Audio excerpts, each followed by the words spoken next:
عزیزان محترم، الحمدللہ ثم الحمدللہ،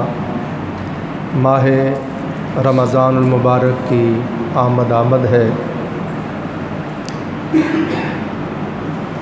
آج ہم استقبال رمضان المبارک کے موضوع پر خطاب کریں گے۔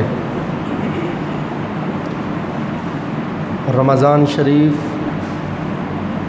شروع ہونے سے پہلے سرور کائنات صلی اللہ علیہ وآلہ وسلم نے تمام صحابہ اکرام رضوان اللہ علیہم اجمعین کو مسجد نبوی میں بلایا، جمع کیا اور آقا علیہ السلام نے صحابہ اکرام کو خطاب کیا۔ یہ خطاب ماہ رمضان المبارک کی فضیلت، عظمت اور شان بیان کرنے کے لیے اور اس کی اہمیت کو بیان کرنے کے لیے آقا علیہ السلام نے یہ خطاب فرمایا۔ رمضان شریف شروع ہونے سے پہلے رمضان شریف کی فضیلت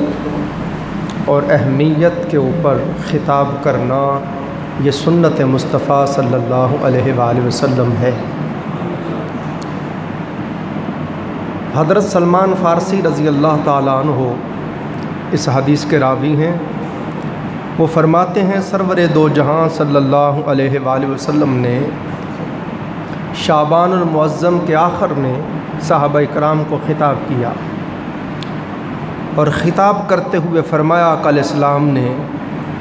تمہارے اوپر ایک مہینہ آ رہا ہے جو بڑی عظمت والا مہینہ ہے، بہت مبارک مہینہ ہے۔ آقا علیہ السلام نے فرمایا وہ ایسا مہینہ ہے کہ اس میں ایک رات آتی ہے جس کو لیلۃ القدر کہتے ہیں۔ فرمایا جس کو وہ لیلۃ القدر کی رات مل جائے اور وہ اس رات عبادت کرے، فرمایا اس کا لیلۃ القدر کی رات عبادت کرنا، اس کی وہ ایک رات کی عبادت 1000 مہینوں کی عبادت سے افضل ہے۔ لیلۃ القدر خیر من 1000 شہر۔ یہ سرکار کی شفقت ہے،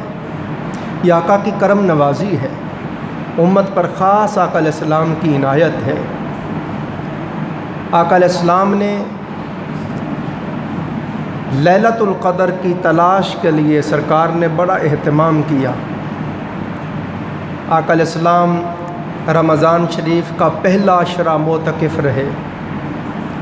پھر دوسرا عشرہ، دوسرے 10 دن حضور معتکف رہے۔ جب 20 دن ہو گئے اور تیسرا عشرہ شروع ہونے لگا تو آقا علیہ السلام نے اپنے خیمہ اقدس سے، وہ جو خیمہ لگایا ہوا تھا مسجد میں، اس میں سے سرکار نے اپنا چہرہ انور باہر نکالا اور صحابہ اکرام سے فرمایا، میرے صحابہ، میں نے لیلۃ القدر کی تلاش میں پہلا عشرہ اعتکاف کیا اور ہر رات ساری رات جاگتا رہا، وہ رات مجھے نہیں ملی۔ پھر دوسرا عشرہ پوری رات میں جاگتا رہا، وہ رات مجھے نہیں ملی۔ اب میرے رب نے مجھے بتایا ہے کہ محبوب وہ لیلۃ القدر آپ کو اس آخری عشرے میں ملے گی۔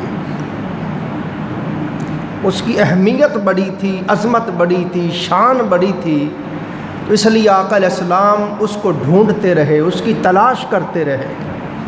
اور پھر اس میں یہ پیغام دیا اپنے نبی کو، اپنے آقا کو، دیکھو کہ یہ اتنی عظمت والی رات ہے کہ میں حبیب خدا ہو کے، سلطان الانبیاء ہو کے اس کی تلاش کر رہا ہوں۔ پھر امت پر یہ شفقت فرما دی، 20 دن اعتکاف کر کے تو یہ شفقت کر دی، اتنی تمہارے لیے آسانی کر دیتا ہوں، پہلے 20 دن تو تکلیف نہ کرنا، اب آخری 10 دن رہ گئے ہیں، یہ 10 دن تو تکلیف کر لینا۔ پھر اور کرم نوازی کی، چونکہ رحمت للعالمین ہیں، حضور نبی رحمت جو ہوئے، اور کرم نوازی کی، فرمایا 10 راتیں بھی نہ جاگ سکو اور تمہارے لیے آسانی کر دیتا ہوں، تمہیں بتا دیتا ہوں آخری عشرے کی جو طاق راتیں آئیں گی ان راتوں میں سے کوئی رات ہوگی۔ یعنی پورے مہینے میں سے حضور علیہ السلام نے خود محنت کر کے بتا دیا کہ صرف 5 راتیں تم جاگ لینا اور یہ عظمت والی رات تمہیں مل جائے گی۔ صرف 5 راتیں، 21، 23، 25، 27 اور 29۔ یہ 5 راتیں فرمایا جاگنا، اللہ کی یاد کرنا، رات جاگ کر شب بیداری کرنا، اللہ کی یاد میں گزارنا، بس یہ 5 راتیں شب بیداری کرنا، فرمایا وہ رات تمہیں ضرور مل جائے گی۔ پھر صحابہ نے پوچھا آقا اس کی نشانی کیا ہوگی؟ فرمایا جب لیلۃ القدر کی رات آتی ہے تو قرآن بیان کر رہا ہے تنزل الملائکۃ والروح، اس رات ملائکہ نازل ہوتے ہیں اور روح الامین جبرائیل علیہ السلام نازل ہوتے ہیں۔ سلام ہی حتی مطلع الفجر، فجر تک وہ عبادت کرنے والوں کو سلام سلام سلام کہتے ہیں۔ وہ مشرق سے لے کے مغرب تک ساری زمین کے اوپر پھرتے ہیں، وہ صحراؤں میں بھی جاتے ہیں، وہ دریاؤں میں بھی جاتے ہیں، وہ سمندروں میں بھی جاتے ہیں، وہ پہاڑوں پر بھی جاتے ہیں، وہ چٹیل میدانوں میں بھی جاتے ہیں، وہ شہروں میں بھی جاتے ہیں، وہ بستیوں میں بھی جاتے ہیں، وہ گلی گلی نگر نگر پھرتے ہیں۔ جہاں بھی کوئی اللہ کی یاد کرنے والا ملتا ہے وہ جبرائیل اس سے مصافحہ کرتے ہیں۔ فرمایا لیلۃ القدر کی نشانی یہ ہے، فرمایا اس رات ملائکہ آتے ہیں، جبرائیل آتے ہیں اور جس سے جبرائیل مصافحہ کر لے پھر اس کو عبادت کے اندر لذت آنے لگ جاتی ہے، اس کے عبادت میں سرور آنے لگ جاتا ہے، اس کی آنکھیں اللہ کی محبت میں برسنے لگ جاتی ہیں۔ فرمایا تاک راتوں میں تم جاگ رہے ہو اور عبادت میں سرور آنے لگ جائے، سجدوں میں لذت آنے لگ جائے، دل کی تار یار سے جڑ جائے تو سمجھ لینا کہ تاک رات پا گئے ہو، سمجھ لینا لیلۃ القدر کی رات پا گئے ہو۔ یہاں تک آقا علیہ السلام نے شفقت فرما کے تو اس کو اتنا مختصر کر کے ڈھونڈ کے امت کو دے دیا۔ اب اتنی بھی ہم محنت نہ کریں تو دیکھیں کتنی نالائکی ہے۔ تو آقا علیہ السلام نے اس مہینے کی یہ شان بیان کرتے ہوئے فرمایا اس کی سب سے بڑی فضیلت یہ ہے کہ اس میں ایک رات آتی ہے، انا انزلناہ فی لیلۃ القدر، بے شک ہم نے قرآن کو لیلۃ القدر میں نازل کیا ہے۔ لیلۃ القدر خیر من الف شہر وما ادراک ما لیلۃ القدر، تم کیا جانو لیلۃ القدر کیا ہے؟ پھر خود فرمایا لیلۃ القدر خیر من الف شہر، یہ 1000 مہینوں کی عبادت سے افضل ہے، 1000 مہینوں کی عبادت سے بہتر ہے۔ اور اس رات اللہ پاک نے پورا کا پورا قرآن پاک اپنی بارگاہ خاص سے لوح محفوظ سے اللہ پاک نے آسمان دنیا پہ نازل کر دیا۔ یہ وہ رات ہے جس رات ہم نے قرآن کو نازل کیا، کہاں؟ لوح محفوظ سے آسمان دنیا پہ اللہ نے سارا قرآن نازل کر دیا۔ پھر 23 سال میں جیسے جیسے ضرورت پڑتی گئی قرآن نازل ہوتا رہا اور 23 سال میں پورا کا پورا قرآن آقا علیہ السلام کے قلب اطہر کے اوپر اللہ نے نازل فرما دیا۔ تو پہلی فضیلت آقا علیہ السلام نے رمضان شریف کی یہ بیان کی کہ اس میں لیلۃ القدر کی رات آتی ہے، اور حضور علیہ السلام نے عملاً خود اس کی تلاش کی، اور ہر سال آقا علیہ السلام اس کے لیے اعتکاف بیٹھتے، اور پھر حضور نے امت کو لیلۃ القدر تلاش کرنے کا طریقہ بتایا۔ اور آقا علیہ السلام فرماتے ہیں مجھے اللہ نے لیلۃ القدر دکھائی مگر اللہ نے مجھے پھر بھلا دیا۔ کیوں بھلا دیا؟ تاکہ میرے امتی زیادہ سے زیادہ اس کی تلاش میں کم از کم 5 راتیں تو جاگ لیں، پورا سال شب بیداری نہ صحیح، فرمایا 360 راتوں میں سے صرف 5 راتیں تو شب بیداری کر لے۔ اس لیے اللہ نے اس کو چھپا دیا، میرے ذہن کے اوپر اللہ نے پردہ ڈال دیا تاکہ اس کی چونکہ اہم رات ہے، فضیلت عظمت والی رات ہے، اس کی تلاش میں لوگ زیادہ سے زیادہ محنت کریں۔ اس کے اوپر میں نے بڑی کئی مرتبہ خطاب کیا، انشاءاللہ کوشش کریں گے اس سال پھر میں اس کی عظمت پر آپ کو خطاب سناؤں انشاءاللہ۔ تو پہلی فضیلت آقا علیہ السلام نے اس کی یہ بیان کی کہ اس میں لیلۃ القدر آتی ہے اور اس کی ایک رات کی عبادت 1000 مہینوں کی عبادت سے بہتر ہے۔ پھر آقا علیہ السلام نے فرمایا اس مہینے کی یہ فضیلت ہے کہ اللہ پاک نے اس کے روزے فرض کیے ہیں۔ اس مہینے کے روزے ہر بالغ مرد عورت پر اللہ نے، جو تندرست ہے، مقیم ہے، بالغ ہے، مرد عورت، ان کے اوپر اللہ نے اس مہینے کے روزے فرض کیے ہیں۔ کسی اور مہینے کے روزے فرض نہیں ہیں، صرف اس مہینوں کی یہ شان ہے کہ فرمایا جب یہ مہینہ آئے تو پورا مہینہ جس رب کی نعمت، جس رب کا رزق کھاتے ہو، اس کی رضا کے لیے، اس کے حکم کی تعمیل میں صبح تا شام بھوکے پیاسے رہا کرو۔ جو پورا سال تمہیں کھلاتا ہے اس کا آرڈر ہے میرے لیے صبح تا شام ایک مہینہ بھوکے پیاسے رہنا ہے۔ پھر عزیزان محترمہ آقا علیہ السلام نے فرمایا اس مہینے میں رات کا قیام کرنا، یعنی نماز تراویح پڑھنا، قیام اللیل کرنا، صبح نماز تہجد پڑھنا، یہ ثواب کا موجب ہے، اس میں بہت اجر و ثواب ہے۔ اور آقا علیہ السلام نے فرمایا اس مہینے کی یہ شان ہے، اس مہینے کی یہ عظمت ہے کہ اس مہینے میں اگر کوئی بندہ نفلی عبادت کرے، اب آپ سمجھیں نفلی عبادت، فرض نہیں، نفل عبادت کرے، نفلی عبادت، نفل پڑھے یا نفلی خیرات کرے، کوئی نفلی عمل کرے، فرمایا اس مہینے کی عظمت، فضیلت اور رفعت، شان کا یہ عالم ہے کہ وہ عمل نفلی کرے گا، ہم ثواب اس کو فرضوں کا عطا کریں گے۔ اور سرکار نے فرض کی شان سمجھاتے ہوئے فرمایا ایک پلڑے میں تیری زندگی کے سارے نوافل رکھ دیے جائیں، ساری نفلی عبادتیں رکھ دی جائیں، اور ایک پلڑے میں صرف ایک فرض رکھ دیا جائے، اور فرمایا پھر تولا جائے، فرمایا ساری زندگی کی نفلی عبادتیں مل کر بھی ایک فرض کے برابر نہیں ہو سکتی۔ تو فرض کی یہ شان ہے، فرمایا اس مہینے میں کوئی نفلی عبادت کرے، اجر ہم اس کو فرضوں کا عطا کریں گے، اور فرمایا کوئی فرض ادا کرے، فرض ایک ادا کرے گا، ہم اس کو ثواب 70 گنا عطا فرمائیں، 70 گنا ثواب عطا فرمائیں گے۔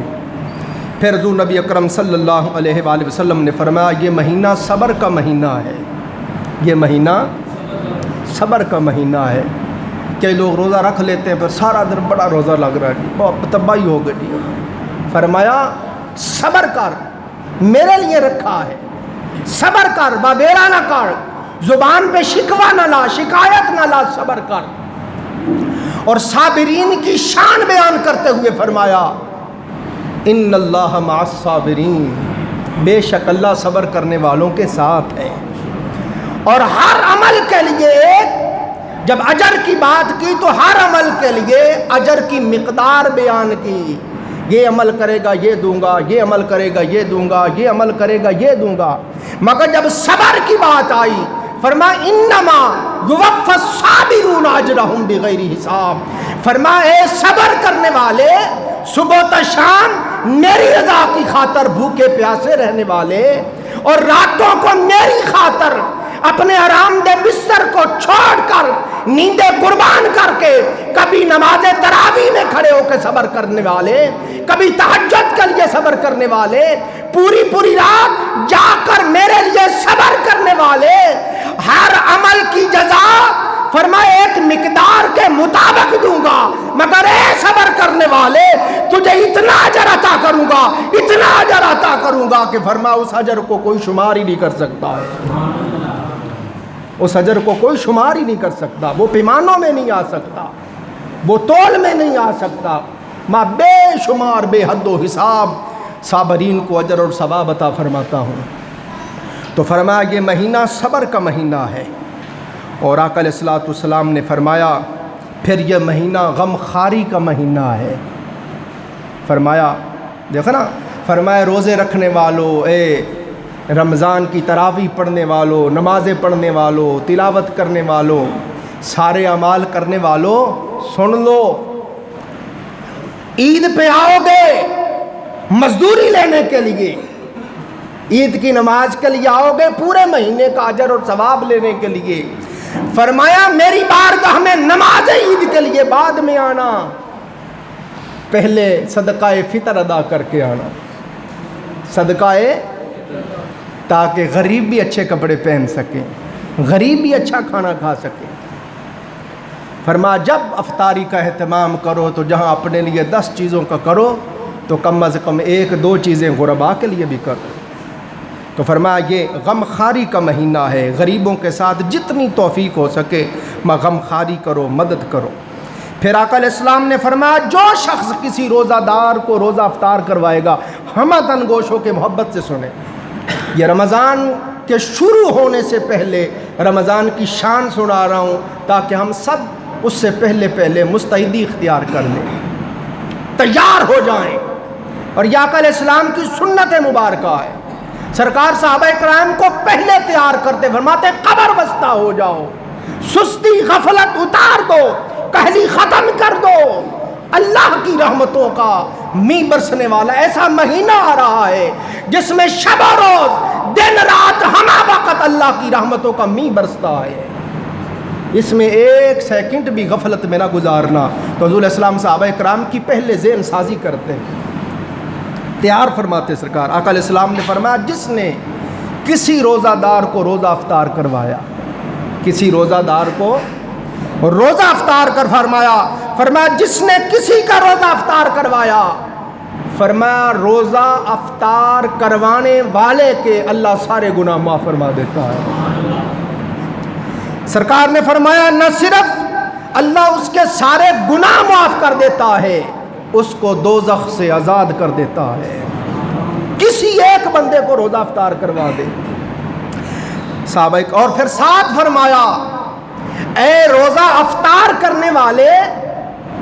یہ میرا بندہ تجھے کھانا کھلا رہا ہے، دودھ پلا رہا ہے، شربت پلا رہا ہے، تیرے لیے بڑی پرتکلف دعوت کا اہتمام کیا ہے، تیری افطاری کا اہتمام کیا ہے، اور میں نے بیان کیا ہے جو روزہ افطار کروائے گا، روزہ افطار کروانے والے کے سارے گناہ معاف ہو جائیں گے، دوزخ سے آزاد ہو جائے گا۔ اے روزہ افطار کرنے والے یہ نہ سوچنا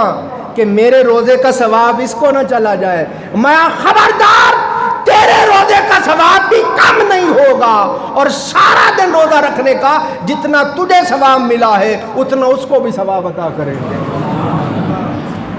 اتنا اجر بیان کیا آقا علیہ السلام نے روزہ افطار کرنے کا۔ پھر آقا علیہ السلام نے ارشاد فرمایا، جب سرکار نے یہ بیان کیا تو صحابہ اکرام رضوان اللہ علیہ مجمعین نے عرض کی یا رسول اللہ ہم میں سے ہر کوئی اتنی وسعت نہیں رکھتا، اتنی فراخی، اتنی کشادگی نہیں رکھتا کہ دوسروں کو روزہ افطار کروا سکے۔ تو آقا علیہ السلام نے ارشاد فرمایا دل تھوڑا نہ کرو، سرکار نے فرمایا پیٹ بھر کر کھلانے پر یہ بات موقوف نہیں ہے، فرمایا جس نے کسی کو پانی کے ایک گھونٹ سے روزہ افطار کروا دیا اس کے لیے بھی یہی اجر و ثواب ہے۔ صحابہ اکرام نے عرض کیا اگر پانی بھی نہ ہو، فرمایا لسی سے روزہ افطار کروا دے پھر بھی یہی ثواب ہے، فرمایا کھجور سے روزہ افطار کروا دے پھر بھی یہی اجر و ثواب ہے۔ اور پھر آقا علیہ السلام نے ساتھ فرمایا جو بندہ کسی کو افطاری کے وقت پیٹ بھر کے کھانا کھلائے، پانی پلائے، سرکار نے قیامت کے دن اللہ پاک اس کو میرے حوض کوثر سے جام کوثر پلائے گا، اور جس کو 50,000 سال کے برابر قیامت کا دن ہوگا، دنیا کے 50,000 سال کے برابر قیامت کا ایک دن ہوگا، اس ایک دن میں ہی ازل سے اب تک سب حساب کتاب ہوں گے۔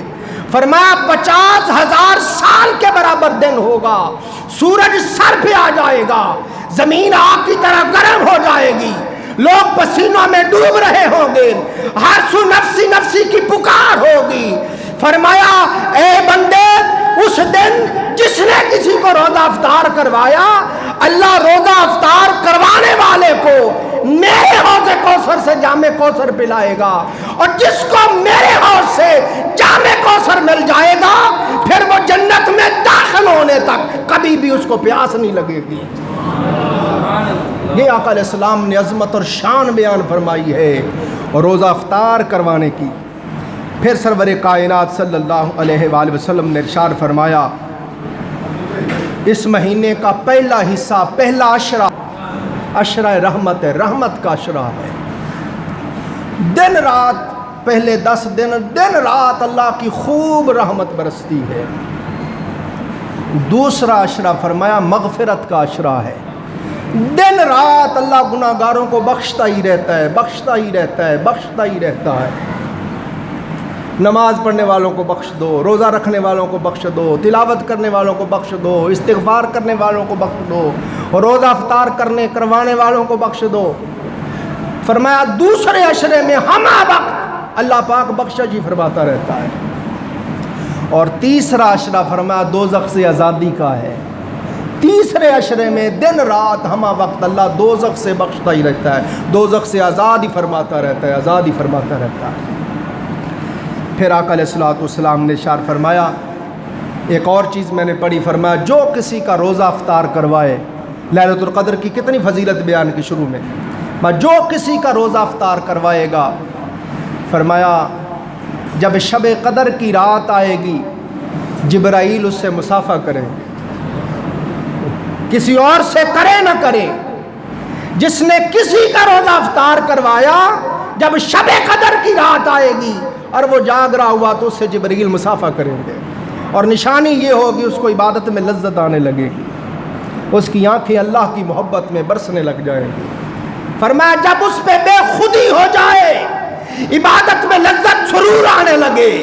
دل کی تار یار سے جڑ جائے، سمجھ لے جبرائیل ہاتھ لگا گئے ہیں، جبرائیل ہاتھ لگا گئے ہیں۔ پھر سرور کائنات صلی اللہ علیہ وآلہ وسلم نے ارشاد فرمایا جب یہ مہینہ آ جائے اس میں 4 چیزوں کی کثرت کرو۔ کتنی چیزوں کی؟ اس مہینے میں 4 چیزوں کی کثرت کرو۔ نمبر 1 فرما کلمہ پاک کی، کلمہ طیبہ کی کثرت کرو، لا الہ الا اللہ، لا الہ الا اللہ، لا الہ الا اللہ۔ 2-3 مرتبہ پڑھا پھر پورا کلمہ پڑھ دیا، لا الہ الا اللہ محمد رسول اللہ صلی اللہ علیہ وسلم۔ کثرت کے ساتھ کلمہ پڑھے، اور میں نے کل پرسوں درسوں میں بڑے تفصیل کے ساتھ کلمہ شریف کی فضیلت بیان کی، اور میں نے بتایا عرفاء فرماتے ہیں، اولیاء صالحین فرماتے ہیں کلمہ شریف کی یہ شان ہے کہ کوئی بندہ بڑے سے بڑا گناہگار ہو، گناہگار تو ایک طرف، بڑے سے بڑا کافر اور مشرک ہو، 1000 سال اس نے شرک کیا ہو، اور سچے دل سے ایک بار کہے لا الہ الا اللہ محمد رسول اللہ، تو وہ شرک اور کفر کی پلیدی سے ایسے پاک ہو جاتا ہے جیسے ابھی ابھی ماں کے پیٹ سے پیدا ہوا ہے۔ تو کلمہ پاک کی تو یہ شان ہے، یہ ایسا طاہر و مطہر ہے، اس کا نام ہی کلمہ طیب ہے، پاک کلمہ ہے، ایسا پاک ہے، ایسا پاک ہے کہ خود تو پاک ہے ہی، جو اس کو پڑھ لیتا ہے اسے بھی پاک کر دیتا ہے، اسے بھی پاک کر دیتا ہے۔ یہ طاہر اور مطہر ہے۔ ایک چیز صرف پاک ہوتی ہے، ایک چیز پاک بھی ہوتی ہے، جس سے لگ جائے اسے بھی پاک کر دیتی ہے۔ فرما کلمہ پاک طاہر و مطہر ہے۔ تو کلمہ طیبہ تو شرک کی پلیدیوں کو پاک کر دیتا ہے۔ تو ہمارے جیسے جو غلامان مصطفیٰ ہیں، جو امت رسول ہیں، جو حضور کے نام لیوا ہیں، جن کے ہاتھ میں حضور کا دامن رحمت ہے، گلے میں تاجدار کائنات کی غلامی کا پلڑا ہے، وہ بھلا کلمہ پڑھیں گے تو انہیں فائدہ نہیں ہوگا؟ فرمایا ایک بار سچے دل سے پڑھ جا، تیرے سارے گناہ معاف کر دیں گے۔ تو کثرت کے ساتھ کلمہ شریف کا ورد کرے۔ اور میں نے بتایا عرفاء اولیاء اللہ فرماتے ہیں اپنا معمول بناؤ، کلمہ پاک سے دوستی لگاؤ، عشق کرو کلمہ پاک سے، ہر روز کم از کم 1 بار کلمہ پڑھو، کم از کم، زیادہ سے زیادہ 7 بار پڑھ لیں، 11 بار پڑھ لیں، 21 بار پڑھ لیں، پوری تسبیح پڑھ لیں۔ اتنا نہیں کر سکے تو کم از کم 1 بار کلمہ پاک محبت سے پڑھے، لا الہ الا اللہ محمد رسول اللہ صلی اللہ علیہ وآلہ وسلم، اور اس کے بعد عرض کرے باری تعالیٰ یہ میں نے کلمہ پاک پڑھا ہے، اس کو امانتاً اپنے پاس رکھ لے، تجھ سے بڑا کوئی دیانتدار نہیں ہے، تجھ سے بڑا کوئی امانت دار نہیں ہے، تجھ سے بڑا کوئی محافظ نہیں ہے، اس میرے کلمے کو امانتاً اپنے پاس رکھ لے میرے مولا، اور جب میری وفات کا وقت آئے تو یہ کلمہ مجھے واپس لٹا دینا۔ اولیاء اللہ فرماتے جو روز ایسا کرتا رہے اس کا خاتمہ ایمان پہ ہوگا، جب اس کی موت کا وقت آئے گا تو اللہ اس کا کلمہ اس کو دے دے گا، میرے بندے لے، پہلے کلمہ پڑھ لے پھر تیری جان ہم لیں گے، تو اس کا خاتمہ ایمان پہ ہوگا۔ اس سبق کو یاد کر لیں، پکا لیں اس کو۔ اور کلمہ شریف کی یہ شان ہے، حضرت موسیٰ علیہ السلام نے عرض کی باری تعالیٰ مجھے کوئی خاص کلمہ عطا فرما، کوئی خاص ورد، خاص وظیفہ عطا فرما، خصوصی وظیفہ، میں تیرا کلیم ہوں، تیرا لاڈلا نبی ہوں، جلیل القدر نبی ہوں، مجھے خصوصی کوئی عمل عطا کر۔ اللہ پاک نے فرمایا کلیم پڑھا کرو، لا الہ الا اللہ، لا الہ الا اللہ۔ عرض کی باری تعالیٰ میں نے تو خاص عمل مانگا تھا، یہ تو عام عمل ہے، یہ تو ہر کوئی پڑھتا ہے۔ فرمایا کلیم تو نے اس کو عام عمل جانا ہے، تو کلمے کی شان ہی نہیں جانتا۔ اے میرے کلیم، ان کلمات کی یہ شان ہے کہ ایک پلڑے میں تحت الثری سے لے کے عرش معلیٰ تک ساتوں زمینیں، ساتوں آسمان اور ان سارے عالم میں جتنی مخلوقات ہیں اور جو کچھ بھی ہے سب کچھ ایک پلڑے میں رکھ دیا جائے اور ایک پلڑے میں یہ کلمہ رکھ دیا جائے، مجھے میری عزت کی قسم ہے وہی پلڑا بھاری ہوگا جس میں لا الہ الا اللہ ہوگا۔ لا الہ الا اللہ ظلمہ کثرت کے ساتھ اس مہینے میں لا الہ الا اللہ، لا الہ الا اللہ، لا الہ الا اللہ پڑھو۔ کم از کم کوشش کریں ہر نماز کے بعد ایک تسبیح پڑھ لیا کریں۔ اور دوسرے نمبر پر آقا علیہ السلام نے فرمایا استغفار کی کثرت کریں۔ استغفر اللہ ربی من کل ذنب واتوب الیہ، استغفر اللہ، میں اللہ سے معافی مانگتا ہوں، ربی جو میرا پروردگار ہے، من کل ذنب، تمام گناہوں سے، واتوب الیہ، اور اس کی بارگاہ میں توبہ کرتا ہوں۔ یہ کلمات ہر وقت پڑھتا رہے، اگر یہ سارے نہیں آتے تو استغفر اللہ، استغفر اللہ، اتنا ہی پڑھتے رہے، یا اللہ میں تجھ سے معافی مانگتا ہوں، معافی مانگتا ہوں۔ تو کثرت کے ساتھ استغفار کریں۔ آقا علیہ السلام نے فرمایا استغفار کی یہ شان ہے، سرور کائنات صلی اللہ علیہ وسلم نے فرمایا لوگوں جب تمہیں ہر طرف سے مصائب گھیر لیں، الام گھیر لیں، دکھ تکلیفیں گھیر لیں، تنگیاں پریشانیاں گھیر لیں اور نکلنے کا کوئی راستہ نظر نہ آئے، آقا علیہ السلام نے فرمایا استغفار کرنا، اللہ پاک استغفار کی برکت سے تمہیں تنگیوں میں سے نکلنے کے راستے تمہارے لیے اللہ پیدا فرما دے گا، اور فرمایا تمہارے سارے گناہ معاف کر دے گا اور تمہیں ایسی جگہ سے رزق عطا فرمائے گا کہ تمہارے وہم و گمان میں بھی نہیں ہوگا۔ تو کثرت کے ساتھ استغفار کریں۔ فرمایا گناہ کرنے والے، گناہ کرنا بری عادت ہے، برا کام ہے، مگر فرمایا اس سے بھی برا یہ ہے کہ گناہ کر کے معافی نہ مانگے، توبہ نہ کرے۔ شیطان کو جب اللہ نے طاقت دے دی انسان کے اندر داخل ہونے کی، اس نے کہا یا اللہ اس کے اندر داخل ہونے کی طاقت تو تو نے دے دی ہے، اب لأغوینہم فبعزتک لأغوینہم اجمعین، تیری عزت کی قسم ساروں کو اغوا کر لوں گا، اپنے چنگل میں پھنسا لوں گا، تیری نافرمانی کرواؤں گا۔ اللہ نے فرمایا اے شیطان جو تیرا جی چاہتا ہے کرتے رہنا، یہ جب تک معافی مانگتے رہیں گے میں ان کو معاف کرتا رہوں، جب تک معافی مانگتے رہیں گے معاف کرتا رہوں۔ نمبر 3 سرور کائنات صلی اللہ علیہ وسلم نے یہ حکم دیا ہے کہ جب یہ مہینہ آ جائے تو جب بھی دعا مانگو یہ دعا مانگو یا اللہ مجھے دوزخ کی آگ سے بچانا، دوزخ کی آگ سے، دوزخ کی آگ سے۔ اور سرکار نے ربنا آتنا فی الدنیا حسنۃ وفی الآخرۃ حسنۃ وقنا عذاب النار، یہ جو دعا ہے یہ سرکار کی محبوب دعا ہے اور یہ جامع دعا ہے، اس میں سارا کچھ ہی آ جاتا ہے۔ ربنا آتنا فی الدنیا حسنہ، اے ہمارے پروردگار ہماری دنیا اچھی کر دے، وفی الآخرۃ حسنہ، ہماری آخرت بھی اچھی کر دے،